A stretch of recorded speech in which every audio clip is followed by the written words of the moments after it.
러시아 분들 잘생겼죠?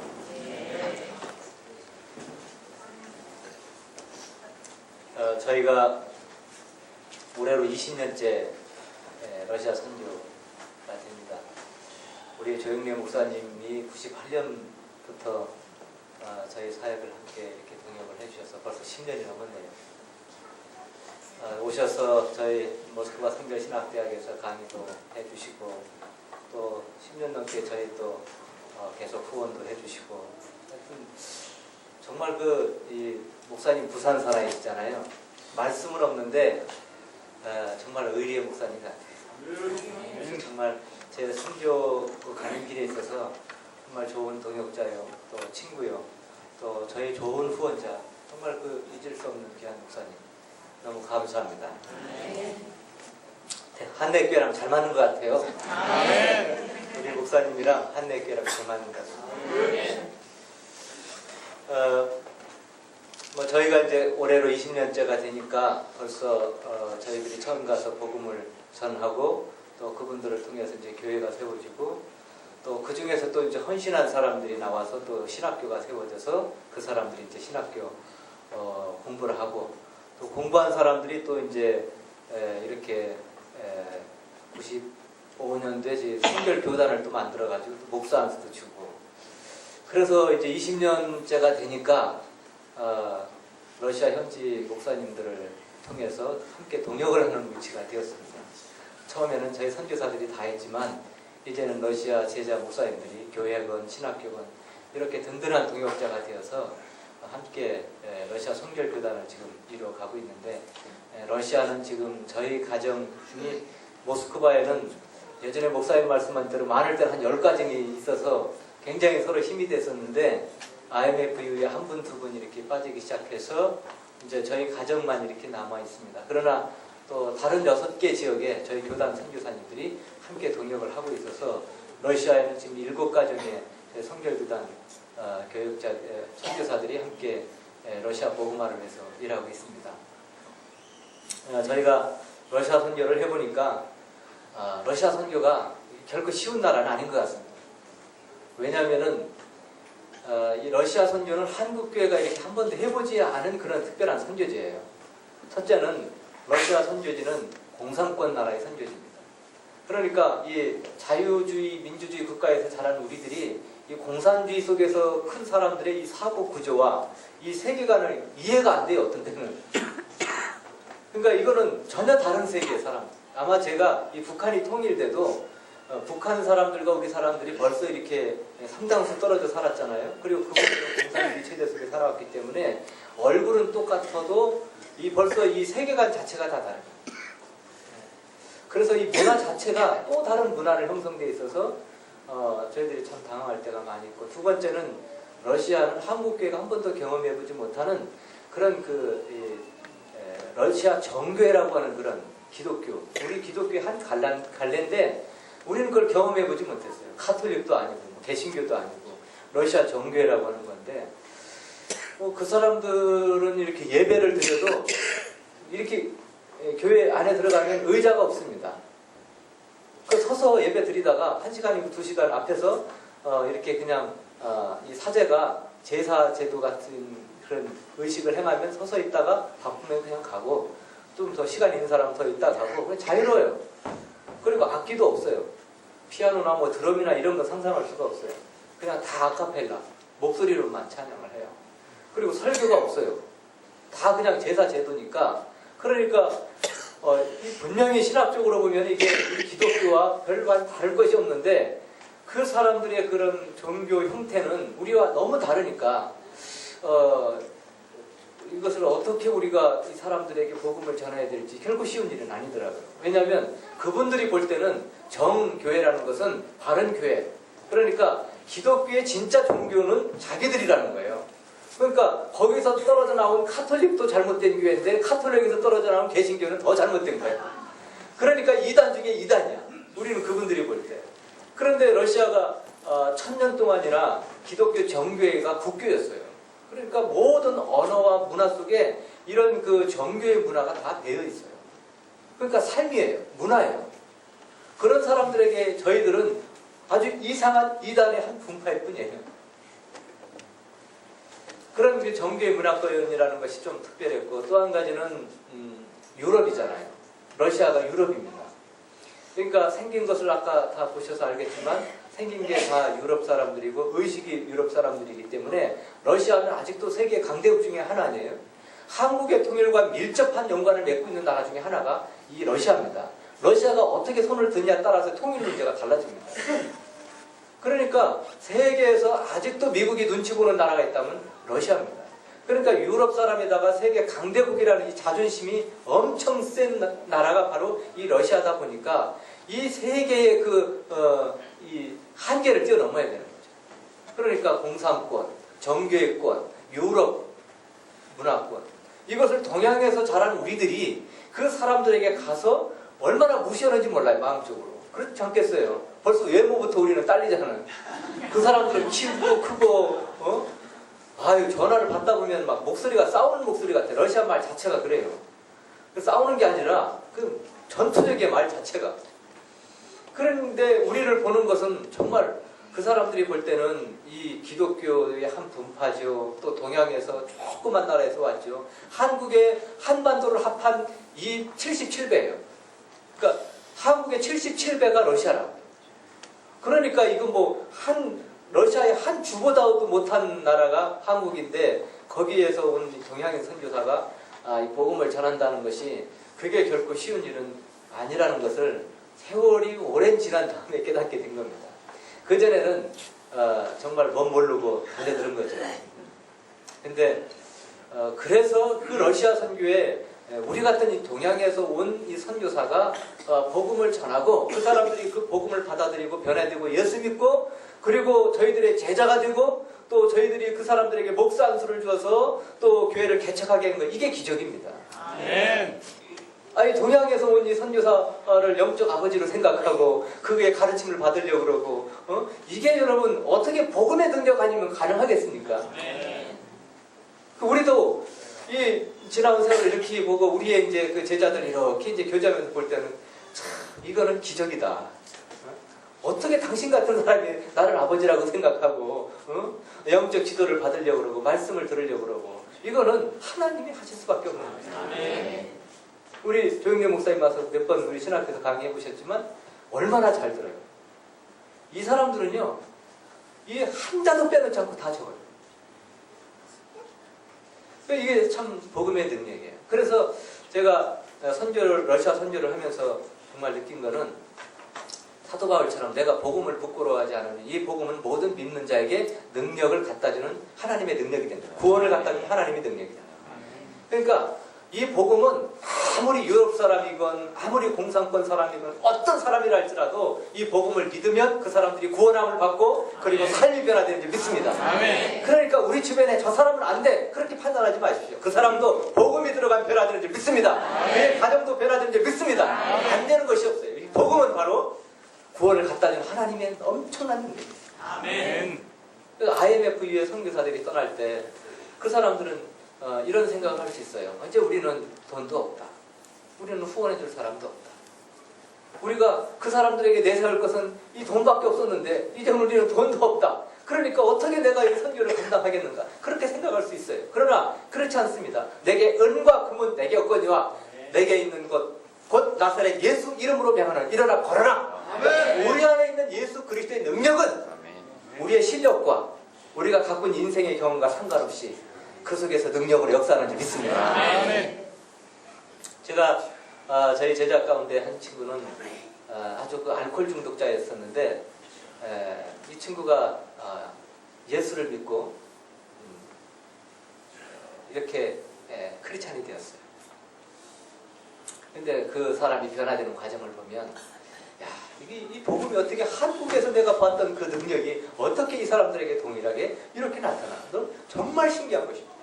그런데 이 복음은 러시아뿐만 아니라 전 세계, 전 열방 가운데 한국 선교사가 들어가 있건 유럽 선교사가 들어있기 전에 이 단순한 우리가 알고 있는 이 복음이 전파될 때 구원은 일어나고 사람이 변화되고 사회가 변화되는 믿습니다. 아멘. 그러니까 하나님이 우리를 부르실 때 두려워하지 말고 내가 어떻게 그 영광스러운 그리고 내가 어떻게 그렇게 생각하지 마시길 바랍니다. 내가 중요한 게 아니라 우리 안에 계신 복음의 능력이 중요한 줄 믿습니다. 오늘 우리가 이 본문의 말씀을 보면 우리에게 중요한 4가지 교훈을 주는 것 같아요. 첫째는 우리가 이 땅에 사는 것은 사명 때문에 사는 것입니다. 왜냐하면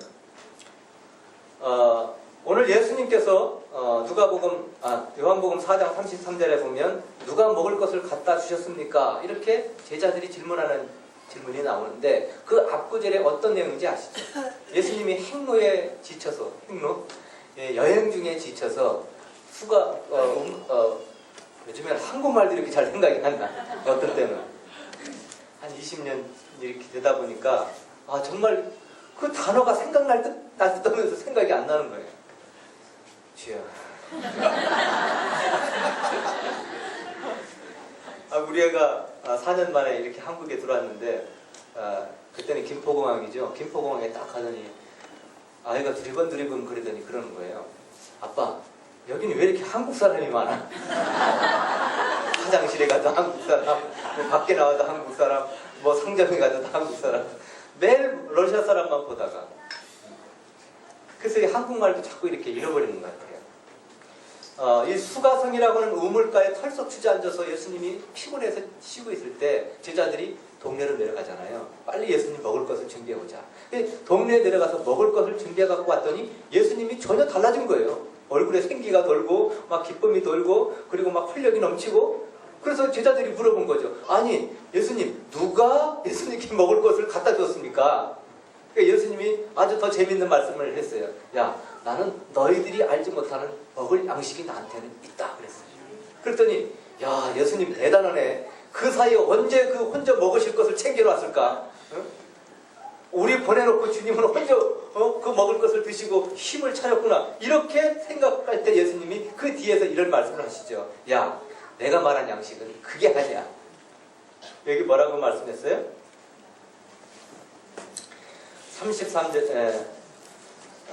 32절에 그렇게 말하니까 34절에 예수께서 이르시되 나의 양식은 나를 보내신 이의 뜻을 행하며 그의 일을 온전히 이루는 이것이니라. 아멘.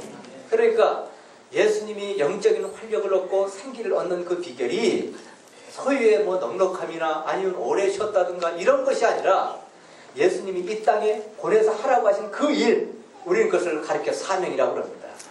이 개인적 사명을 위해서 자기가 온전히 그것을 이루려고 할 때 영적 활력을 얻을 수 있다. 바로 이 말입니다. 그것이 나의 영적인 양식이다. 영적인 생명이다. 그렇게 말하고 있습니다. 그러니까 교회가 어느 때 생기를 얻고 활력을 얻고 그리고 능력이 넘치고 그 교회가 하나님이 쓰시는 교회가 되느냐면 하나님이 주시는 본질적인 교회의 사명에 헌신할 때 그 교회는 활력을 얻는 줄 믿습니다. 생기가 넘치는 줄 믿습니다. 이 본질적인 사명에 교회가 헌신하지 않으니까 교회가 무기력해지는 것입니다. 교회 안에 수많은 정말 별것도 아닌 것들을 갖고 다툼을 하고 그 소문을 벌리는 것입니다. 교회의 본질적인 사명이 무엇입니까? 세상에 복음을 전하는 것입니다. 가까이는 바로 우리의 지역에, 멀리는 열방을 품고 그 열방을 위해서 존재하는 것이 교회라면 교회가 전도와 선교하는 것, 이 영혼들을 구원하는 일에 집중할 때 그 교회에게 생기가 넘치는 줄 믿습니다. 무기력이 따라가는 줄 믿습니다. 활력이 넘치는 줄 믿습니다. 각 그 선교회와 그 기관들이요 그 생기가 살아납니다. 예수님이요 그 피곤한 가운데 우리 같으면 쉬고 싶잖아요. 근데 전도할 대상자가 오니까 예수님이 그 일을 하러 왔으니까 번쩍 눈을 뜨고 그 여인과 그 장시간 동안 논쟁을 하면서 복음을 증거합니다. 그리고 복음을 듣고 이 여자가 너무나 감격해서 물동이를 버려놓고 동네로 가서 내가 메시아를 만났다고 사람들에게 증거하니까 그 소식을 듣고 지금 사마리아의 수많은 사람들이 여인의 말을 듣고 지금 예수님 앞에 오고 있는 과정입니다. 그 무리들을 보며 바로 그 순간에 제자들이 물어본 거죠. 누가 예수님께 먹을 것을 갖다 줘? 그러니까 정말로 예수님께서는 내가 이 땅에 왜 왔는지 그것에 대해서 한 번도 놓치며 산 적이 없으시고 또 그것을 온전히 이루려고 하셨던 분이십니다. 우리가 사도행전에도 보면 이 바울과 바나바를 따로 세우라 이렇게 말하면서 안디옥 교회의 성령이 뭐라고 말씀하시냐면 내가 시킬 그 일을 위해서 바울과 바나바를 따로 세워 이렇게 말씀하셨어요. 그러니까 이 바울과 바나바를 왜 선교사로 보내냐면 하나님께서 시키실 어떤 플랜이 있기 때문에 그런 것입니다. 그럼 선교라는 것은 뭐냐면 가서 내가 하고 싶은 거 다 하는 것이 아니라 성령께서 나를 보내서 시키실 그 일이 무엇인가를 발견하고 그 일에 순종하는 것이 선교인 줄 믿습니다. 아멘. 그러면 그 열매는 성령께서 하시는 줄 믿습니다. 아멘. 그런데 우리는 그렇게 하지 않아요. 우리는 하나님 앞에 물어보지 않아요. 내가 할 일이 무엇인지 내 사명이 무엇인지 물어보지 않아요. 그냥 좌충우돌 이것저것 다 건드리다 보니까 하나님은요. 그 하나님 나라를 세워가는 데 있어서 또 교회를 세워가는 데 있어서 가정을 세워가는 데 있어서 정확한 플랜을 갖고 계신 거예요. 온 몸에 여러 가지 지체가 필요하듯이 하나님께서는 그 교회를 세워가는 데 여러 가지 필요한 은사를 갖고 있는 사람들을 다 모아주신 것입니다. 그러니까 그 은사대로 우리가 순종하고 사용만 하면 그 공동체는 건강해지고 분란이 없는 줄 믿습니다. 그런데 그러지 않고 이 사람은 이 일을 위해서 불렀는데 자기 사명이 무엇인지도 모르고 남의 것까지 다 휘쳐서 노니까 이 사람이 있을 자리가 없는 거예요. 그런 거죠. 그런데 우리가 다 성령 충만해서 자기 사명이 무엇인가를 깨닫고 하나님은 나에게 이런 은사를 줬어. 오늘 여기 보니까 정말 여러 가지 은사가 다 된 것 같아요. 피아노, 우리 드럼 치는 형제도 잘 치대요.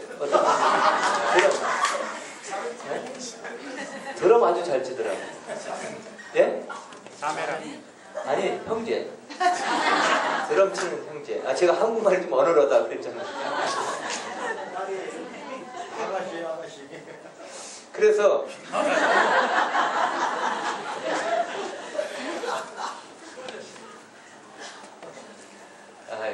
그래도 저는 양호한 겁니다.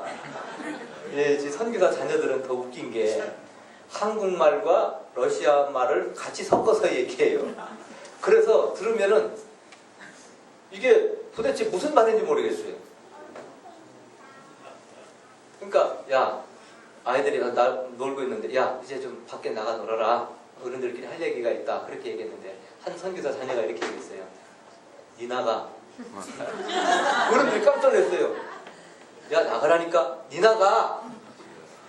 저런 버르장머리 없는 놈이 있나.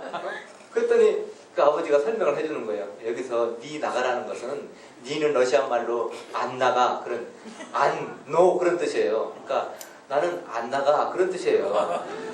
니가 나가라는 뜻이 아니에요. 저는 양호하죠. 얼마나 양호합니까? 치는 사람이 형제가 아니고 자매요? 네.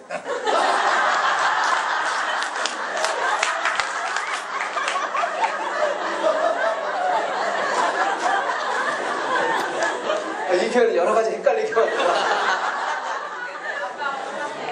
제가 말을 실수한 게 저는 말을 실수했어요. 근데 자매세요?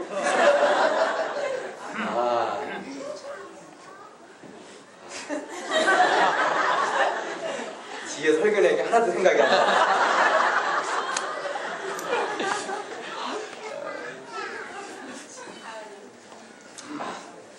그래서 빨리 이럴 땐 돌아와야 돼요. 예수님이 이 땅에 하나님이 나를 왜 보내셨는가 그 자기 사명을 늘 알고 살았고 사도 바울도 하나님이 내게 준 사명이 뭐다 그것을 한 번도 놓치며 산 적이 없습니다. 그리고 그 사명을 위해서 온전히 자기 삶을 투자했을 때 이 영적인 굴곡이 없는 거예요. 영적인 슬럼프가 없는 거예요. 오늘 우리 이 선교 헌신 예배시잖아요. 이 선교라는 것이 하나님이 가장 기뻐하는 것입니다. 집 나간 아들을 돌아오기를 기다리는 아버지의 심정을 이해한다면 우리가 이 일에 대해서 모든 걸 제껴놓고라도 그 집 나간 아들, 잃어버린 아들을 찾기 위해서 헌신한다는 거 하나님 얼마나 기뻐하시겠어요. 그리고 교회가 그 일을 위해서 존재한다면 그 일을 위해서 교회가 집중할 때 하나님께서 필요한 사람도 붙여주시고 여건도 만들어주시고 환경도 만들어주시는 줄 믿습니다. 여러분은 그렇다면은 여러분의 사명은 무엇인지 모르겠어요. 하나님이 저에게 준 사명은 러시아 선교 같아요. 근데 이 사명은요 사람은 바뀌어도 달라지지 않습니다. 제가 러시아에서 선교를 다 하다가 떠난다고 해서 하나님의 사명이 중단되지 않고 하나님은 또 누군가를 통해서 저를 통해서 하려고 했던 그 사역들이 계속 진행되는 줄 믿습니다. 그러니까 우리가 이 땅에 하나님께서 보내서 하라고 할 때까지 우리는 기쁨으로 감당하다가 하나님을 의지하고 떠나가면 되는 줄 믿습니다. 그러면 그 다음은 또 하나님께서 그런 사람을 불러서 그 일들이 계속 진행되게 하는 줄 믿습니다. 왜냐하면 사람은요 떡으로만 살 것이 아니라 하나님 입에서 나오는 모든 말씀으로 사는 것이라고 말해놓고 있기 때문에 그렇습니다. 사람은 영적인 존재예요. 소유가 넉넉하다, 환경이 좋다고 해서 우리가 행복한 건 아닙니다. 사람이 언제 행복하냐면 자기의 사명을 발견하고 또 교회의 그 사명을 발견하고 그 일을 위해서 집중할 때 그게 곧 행복인지 믿습니다. 가끔 그런 생각이 들어요.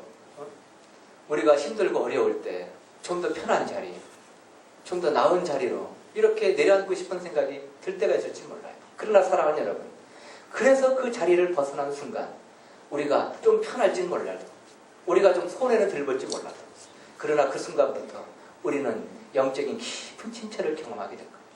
삶이 행복하지 않을 거예요. 하나님이요 이스라엘 백성들을 40년 동안 광야 생활을 하게 하신 이유가 뭐냐면 바로 이거예요. 너를 낮추시고 너에게 세상 사람들이 먹어보지 못한 만나를 먹이게 하신 이유는 사람이 떡으로만 살 것이 아니라 하나님 입에서 나오는 말씀으로 사는 영적 존재라는 것을 너희가 알게 하기 위해서다. 이렇게 말합니다. 그러니까 지나온 세월을 쭉 한번 돌이켜보면 우리의 인생의 경험을 통해서 고백할 수 있는 것은 뭐냐면 우리가 정말 인생에서 활력이 넘치고 그리고 기뻐하고 행복한 것은 내 사명을 발견하고 그 사명의 자리에서 내 인생을 던질 때 그것이 정말 행복이구나. 이게 그리스도인의 행복입니다. 우리는 많은 사람들이 생각합니다. 우리가 예수 믿고 잘 되는 것, 행복해지는 것, 이것이 우리 삶의 목표라고 생각하는데 그렇지 않습니다. 순서가 바뀌었습니다. 너희는 먼저 그 나라와 의를 위해 살라. 그러면 이 모든 것을 너에게 더해 주시리라 말씀하고 있습니다. 우리가 먼저 분명하게 하나님 우리에게 주신 그것이 내 개인적인 사명을 위해서 헌신하면 하나님께서 우리에게 행복은 덤으로 주는 것인 줄 믿습니다. 저희가 선교사로 이렇게 나갈 때도 하나님께서 분명하게 러시아 선교에 대한 비전을 주셨고, 그래서 이렇게 힘들고 어려운 때도 저희 마음속에 항상 이런 기준이 있었습니다. 하나님께서 우리를 그곳에 가라고 말씀하셨으면 떠나라고 할 때도 분명히 떠나라고 말씀하실 것이다. 하나님이 떠나라고 말씀하시는데 내가 떠나는 것은 그것은 문제죠. 그러나 하나님이 또 떠나라고 하는데 또 안 떠난다고 하는 거 그것도 또 불순종인 줄 믿습니다. 그러니까 우리는 사명으로 존재하는 줄 믿습니다.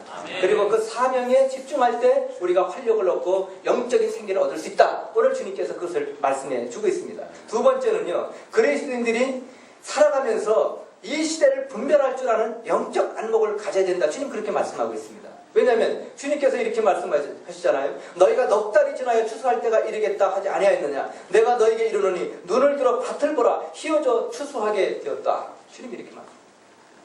그러니까 지금의 시기는 어떤 시기인가 분별할 줄 알아야 돼요. 세상 사람들은 몰라요. 뉴스에서 말씀해 주지 않아요. 그러나 영적인 그 크리스찬들은 영적 안목을 갖고 이 시대를 좀 분별할 줄 알고 이 시대가 지금 어디만큼 왔는지를 알아야 된다는 것입니다. 주님 말씀하기로 지금은 영적인 추수기다. 희어져 추수하게 되었다. 추수하면 뭐가 생각이 납니까? 사람이 필요한 거예요. 일꾼이 정말 많이 필요합니다. 그래서 이 마지막 때 주님은 무엇을 약속해 줬습니까? 사도행전에 보면 너희 어린 아이들은, 너희 젊은이들은, 너희 늙은이들은 뭐예요? 환상을 주고 꿈을 주고 비전을 주는 것입니다. 그러니까 이 연령대에 상관없이 지금 하나님께서 전 세계 모든 크리스찬들에게 지금 성령을 기름 부어서 그 사람이 비전을 갖게 하고 환상을 갖게 하고 그리고 준비시키는 시대가 바로 지금의 시대인 줄 믿습니다. 네. 왜냐면요, 제가 러시아에서 보면은 얼마 전에도 한 교회에서 왔는데 그 아이들이요, 초등학교 애들부터 고등학교 아이들까지가 왔어요. 왔는데 하나하나 물어보니까 그 아이들이 나는 선교를 위해서, 나는 선교사로 나갈 거예요. 나는 그 선교를 위해서 사업가가 될 거예요. 나는 의사가 되어서 선교제에 나올 거예요. 이 어린아이들 마음속에 누가 이런 환상을 주었냐는 거예요. 누가 이런 비전을 주었냐는 거예요. 분명한 환상과 비전을 그들이 갖고 지금 커가고 있다는 것입니다. 누가? 하나님이, 성령께서 지금 그 사람들을 부르고 계시고 그 사람들에게 불러서 순종할 때 기름을 부어주는 줄 믿습니다. 아멘. 놀라워요. 젊은이들이 그 대학을 그 중간에 휴학하고 그 전 세계로 지금 나가고 있어요. 그것뿐만 아니라 나이 드신 분도요. 그 나이 드신 분도 그 은퇴하고 나서 그냥 그 모든 삶을 정리하고 선교지로 나가고 아니면 정리하지 않더라도 이분들이요 정기적으로 선교지에 나가서 인생을 선교를 해서 드리고 있어요. 이거는 역사 일이 없었던 일이에요. 나는 대천교회 모든 성도들이 보내든지 나가든지 그런 선교의 증인이 되기를 축원합니다. 이러다 텅텅 비면 어떡하나 그렇게 생각하지 마세요. 하나님이 여러분을 헌신하는 만큼 또 그만큼 채워진 줄 믿습니다. 여기 젊은이들도 많이 계신데 열방이 여러분을 부르고 있습니다. 러시아가 여러분을 부르고 있습니다. 여러분 자녀들 선교사로 나간다 그럴 때 겁먹지 마세요. 어느 집사님이 그러더라고요. 선교사님 큰일 났어요. 우리 자녀를 좀 만나서 얘기해 주세요. 왜요? 그랬더니 우리 딸이 선교사로 나간대요. 그래서 아이고 기뻐할 일인데 왜 그것이 그렇습니까? 그랬더니 아니 힘들잖아요. 왜 하필 우리 딸이에요? 다른 애들도 많은데. 그래서 제가 정색을 하면서 그랬습니다. 그러면 집사님 딸은 안 되고 다른 집 딸은 됩니까? 우리는 그렇게 생각합니다. 우리 아들은 안 돼요. 우리 자녀는 안 돼요. 아닙니다. 하나님께서 우리 자녀를 쓴다는 것은 영광스러운 일인 줄 믿습니다. 아멘하고 축복하고 그를 보낼 때 하나님께서 그 자녀를 멋지게 사용할 줄 믿습니다.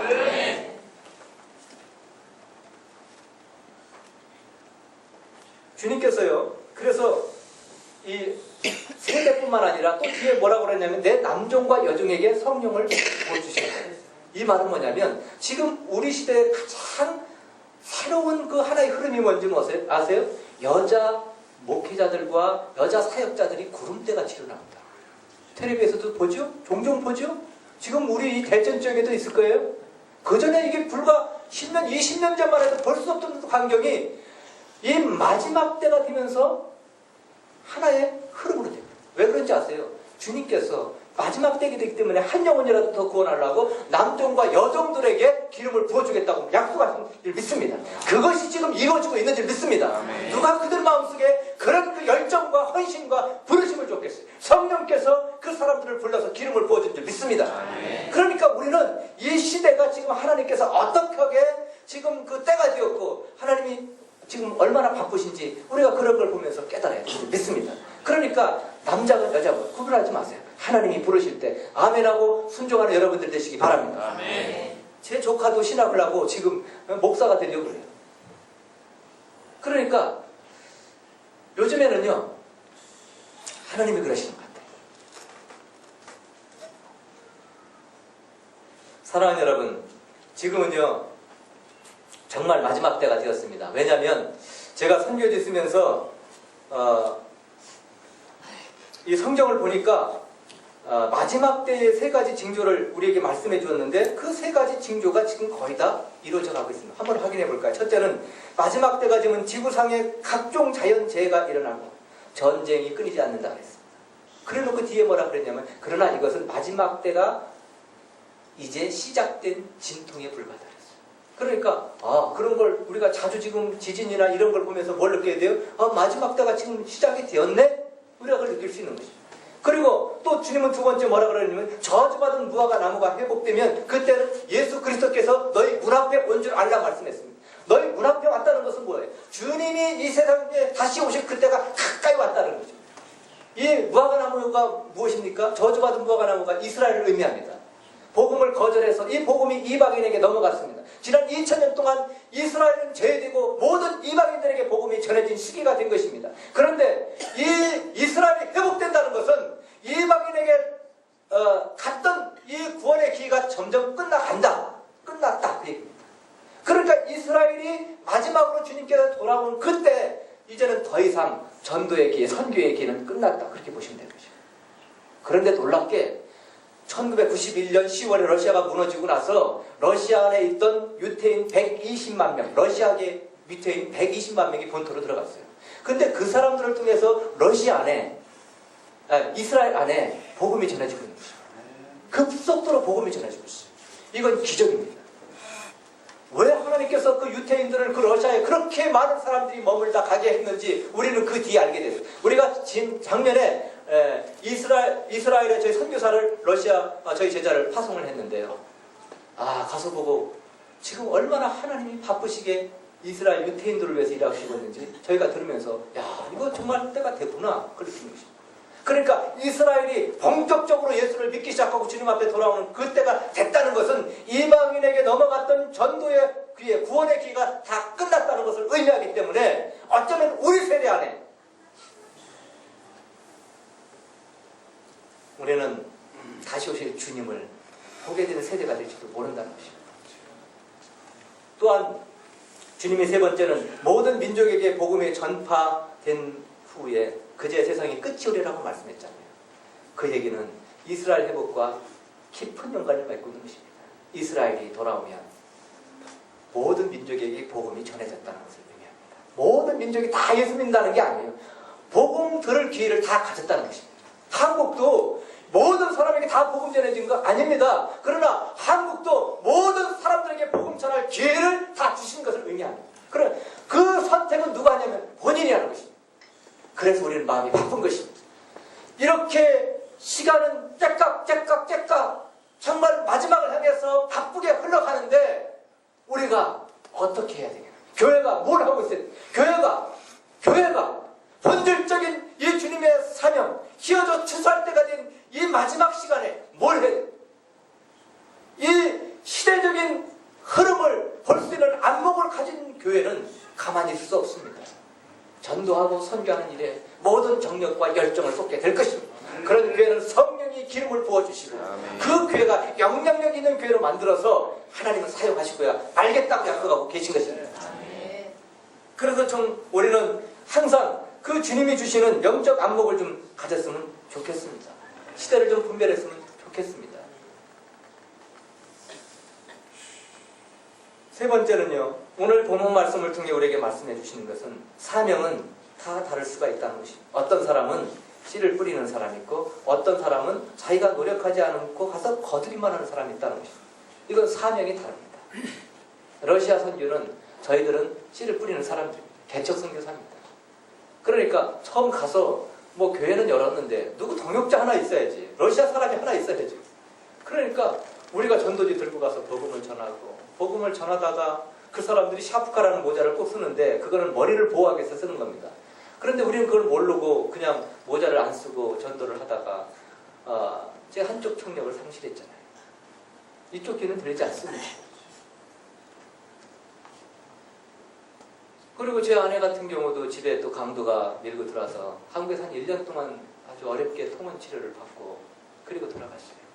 그러니까 그때 이제 저희를 사랑하는 선교 전문가들은 러시아로 나가지 말라고 그러더라고요. 러시아를 포기해라.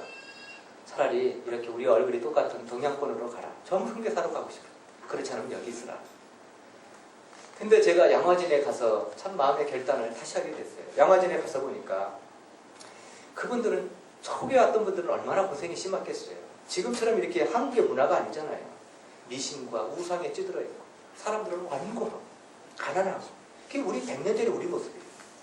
그래서 이곳에 와서 복음을 전하다가 그 옆에 보면 양화진에요. 한 70개의 그런 작은 무덤들이 있는데 그 무덤들이 뭐냐면 선교사 자녀들의 무덤이에요. 태어난 지 하루 만에, 일주일 만에 한국이 너무나 열악한 의료 환경 때문에 치료 한 번 받지 못하고 죽어간 선교사들의 자녀 무덤이 거기에 70개, 80개가 쫙 있는 거예요. 왜?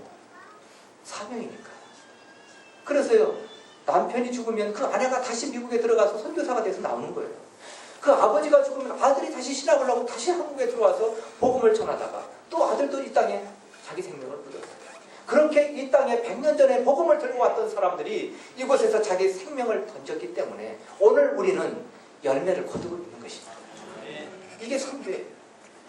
그러니까 씨를 뿌리는 자는 눈물을 흘리며 또 울며 씨를 뿌리며 나가는 자 이렇게 말해놓고 있잖아요. 정말 그런 것 같아요. 그곳에서 많은 배신도 있어. 많은 어려움도 있었어요. 그런 기쁨도 있었어요. 씨를 뿌린 자만이 느낄 수 있는. 한국교회가 1980년대에 막 부흥하기 시작했어요. 교회들이 막 꽉꽉 차기 시작하고 막 교회는 날마다 새롭게 개척하고 그런데 사람들은 그때 이렇게 생각했습니다. 아, 내가 능력이 있어서 그렇다.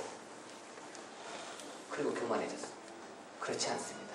내가 능력이 있어서 그런 게 아니고 앞서간 사람들이 눈물 흘리면서 한국교회에 부흥을 놓고 기도하고 헌신한 사람들의 그 헌신이 있었기 때문에 시간이 되어서 그것을 거둔 것인데 사람들은 그것을 깨닫지 못했어. 오늘 분명히 말씀합니다. 너는 노력하지 않은 것을 거두러 보냐.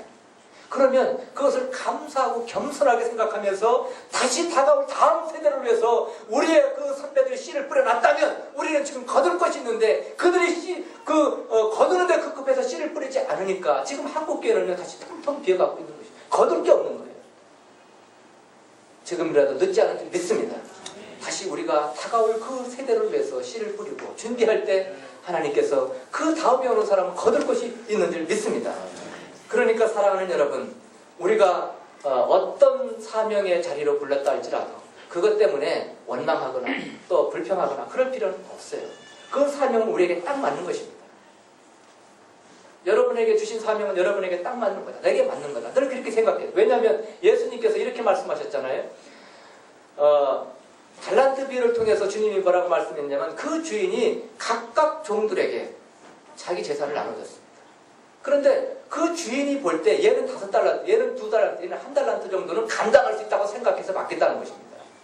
그러면은 주인이 판단은 정확한 것입니다. 주인이 그 종과 오래 살면서 얘는 이 정도의 은사가 있다. 그래서 그에게 맡겨준 것인데 1달란트 받은 사람 이렇게 생각했습니다. 주인이 나를 잘못 알았어. 이 정도 나 감당할 수 없는데 주인이 내가 감당할 수 없는 것을 맡겨서 나를 힘들게 하고 나를 어렵게 하고 나를 골탕 먹이려고 하는 거야. 이렇게 생각한 것입니다. 그래서 그것을 주인도 잘못 생각하고 그 달란트를 땅에 묻어둔 것입니다. 주인이 나쁜 주인으로 생각한 것입니다. 우리 주변에 그런 사람들이 얼마나 많은지 모르고 교회에서 이런 직분을 줍니다. 교회에서 은사를 줍니다. 교회에서 사명을 줍니다. 그러면 우리는 이렇게 얘기합니다.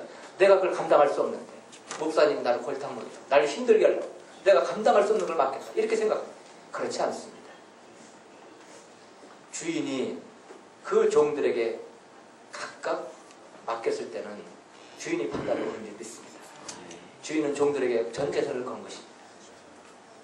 제가 개척 선교사로서 참 저는 자격이 없는 사람이다 그런 생각이 수없이 들 때가 한두 번이 아니었어요. 그런데 그때마다 주님은 그렇게 말씀합니다. 너는 개척 선교사로 내가 보냈다. 주님의 판단을 믿으시기 바랍니다. 주님이 그렇게 말씀하셨으면 우리 안에 그런 기질이 있는 줄 믿습니다. 달란트가 있는 줄 믿습니다. 그것을 믿고 나갈 때 우리 안에는 그 은사와 그 사명을 감당할 수 있는 능력이 개발되는 줄 믿습니다. 그러니까 주신 사명 때문에 우리가 낙심하지도 말고 그리고 다른 사람 주신 사명 부러워하지도 말고 내게 주신 사명, 한내교회 주신 사명, 자녀에게 주신 사명을 기뻐하고 감사하는 여러분들이 되시기를 축원합니다. 오늘 이 사명은 각자 다르지만 주님 말씀합니다. 거두는 자가 이미 삭도 받고 영생에 이런 열매를 모으나니 이는 뿌리는 자와 거두는 자가 함께 즐거워하게 하려 함이라. 아멘. 함께 즐거워하는 것입니다. 선교는 그런 것 같아요. 이렇게 오랫동안 선교를 해보니까 선교가 아무리 선교사가 잘나도 혼자 가서 무슨 선교를 합니까? 1년, 2년을 못 버팁니다. 뒤에서 기도해주는 사람, 격려해주는 사람, 후원해주는 사람이 없으면 선교요 그냥 자기 풀에 지쳐서 끝나버리는 것입니다. 제가 20년 동안 선교를 중단하지 않고 달려올 수 있었던 것은 이렇게 좋은 동역자들이 있었기 때문에 그런 것입니다. 좋은 물질이 필요할 때 물질로 후원해 주시고 기도가 필요할 때 그 기도로 도와주는 그 사람들이 있었기 때문에 제가 달려올 수 있었던 것입니다. 그러니까 한 나라에 가면은 제가 상급을 받는 것이 아니라 우리는 한 팀이 되는 것입니다. 이 한내교회가 어느 선교사를 보내고 그 선교사가 동역을 했다는 것은 그 사람이 물질로 후원하든 직접 가서 선교를 같이 돕든 아니면 그 사람을 위해서 기도하든 우리는 그 러시아 복음하는 데 있어서 한 팀으로 부르심을 받은 것을 믿으시기 바랍니다. 그리고 우리가 하늘나라에 갔을 때 한 팀이기 때문에 우리는 같은 즐거움에 참여하는 줄 믿습니다. 이것이 선교의 비밀이에요. 주님이 우리를 부를 때 사람 낚는 낚시꾼으로 부르지 않고 어부로 부르는 이유가 그겁니다. 어부는 뭡니까? 같이 팀을 이루는 것입니다. 그물을 내릴 때도 함께 힘을 합하는 것입니다. 그물을 올릴 때도 같이 올려야 되는 것입니다. 이것이 바로 교회입니다. 주님은 이것이 바로 선교라고 말씀하고 있습니다. 그러니까 선교사와 가는 선교사, 보내는 선교사, 기도하는 선교사, 물질로 구원하는 선교사, 이 모두는 다 동일한 기쁨에 참여할 자격이 있는 줄 믿습니다. 나는 우리 이제 한내교회가 우리 목사님 또 오시고 나서 정말 그 제2의 놀라운 도약을 이루고 또 이 대천 지역에 영향력 있는 교회로 우뚝 설 뿐만 아니라 열방을 품는 그런 교회가 되길 바랍니다. 우리 러시아를 위해서 또 계속 기도해 주시고 또 함께 참여해 주시기를 부탁을 드립니다. 감사합니다.